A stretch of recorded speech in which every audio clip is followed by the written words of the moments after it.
Je suis céramiste depuis 2018 à Ravel. Aujourd'hui, moi je travaille le grès. Ça fait 2 ans que je suis maintenant installée. J'ai travaillé une bonne dizaine d'années en parfumerie.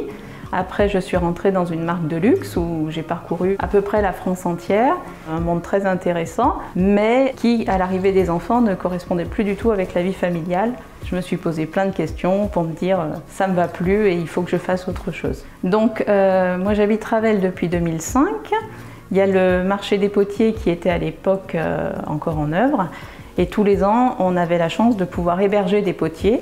Et voilà, ils ont su me faire partager leur passion. Un matin, en discutant avec un céramiste, je me suis dit, mais en fait, voilà, il ne faut pas chercher très loin, c'est ça que je veux faire. Alors au départ, c'est un potier qui était sur la Comcom qui m'a dit, je peux te transmettre le métier. Donc c'est ce qu'on a fait, il y a eu beaucoup d'échanges. Et ensuite, je suis allée voir un autre potier qui lui travaille d'une autre façon, côté plus artistique.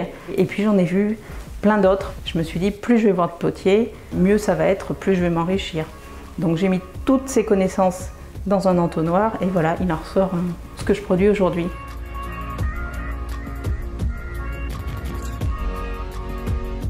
Je suis catalan, donc je suis né du côté de Barcelone et je suis potier spécialisé dans la poterie sigillée gallo-romaine. Moi, l'origine, c'est-à-dire mon métier, c'est l'archéologie. J'ai passé autour de 20 ans en étudiant la céramique de l'Antiquité et les 10 dernières années, donc, je suis venu en France et c'est là où je me suis reconverti à la poterie, mais appliquée dans l'archéologie, c'est-à-dire refaire de pièces de l'Antiquité. Les Ouzes, c'était le centre de fabrication de cette poterie gallo-romaine à l'époque. Et on a un très bon musée, le musée de la céramique, donc pour moi c'était hors de question d'installer l'atelier ailleurs. Il faut, pour un atelier comme celui-ci dans lequel on raconte une partie de l'histoire, il faut avoir le contexte qui va avec, donc il faut être dans le bon emplacement, donc les Ouzes, ville de Potiers. Il y avait la possibilité de que quelqu'un me transmette tout ce savoir-faire. J'étais en train de chercher de me reconvertir, donc de passer de la recherche à faire une autre activité. Et lui, par contre, il était en train d'arrêter ses activités. Il allait prendre sa retraite. Ça m'a permis de m'installer dans le même endroit, de reprendre ses activités et d'absorber ses savoir-faire en tant que métier de potier, tandis que moi, j'amenais tout le côté de connaissances historiques, archéologiques de la fabrication de la poterie. Et je suis arrivé dans le bon moment. 1 année, 2 années plus tard, ça aurait été trop tard et tout ce savoir-faire aurait été perdu. Parce que le savoir-faire, ça ne s'écrit pas, ça se transmet. Et il y a beaucoup d'artisans qui ont... C'est un trésor vivant.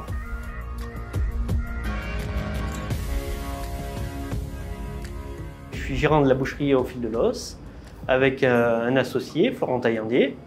On a racheté les parts à Philippe Taillandier, qui était mon patron à l'époque. Il est resté salarié 7 ans et puis il est parti à la retraite fin août. Voilà, une page vient de se tourner au bout de 44 ans de service. Depuis 1896, ça s'est transmis de famille en famille. Une entreprise familiale qui donc achetait les bêtes sur pied, qui les faisait abattre dans leur abattoir derrière. Donc c'est plus familial, mais c'est tout comme parce que c'est notre ancien patron qui nous a légué tout ça, quoi. La transmission, pour l'avoir reçue, on se dit il faut la donner. Si on veut avoir des bons ouvriers, il faut les former. Et c'est ce qu'on a fait.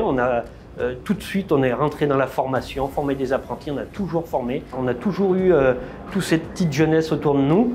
Puis ça fait surtout plaisir de voir comme Laurent qui réussit et qui devient meilleur apprenti de France. Ça, c'est une consécration, franchement, dans une vie de boucher, c'est le top.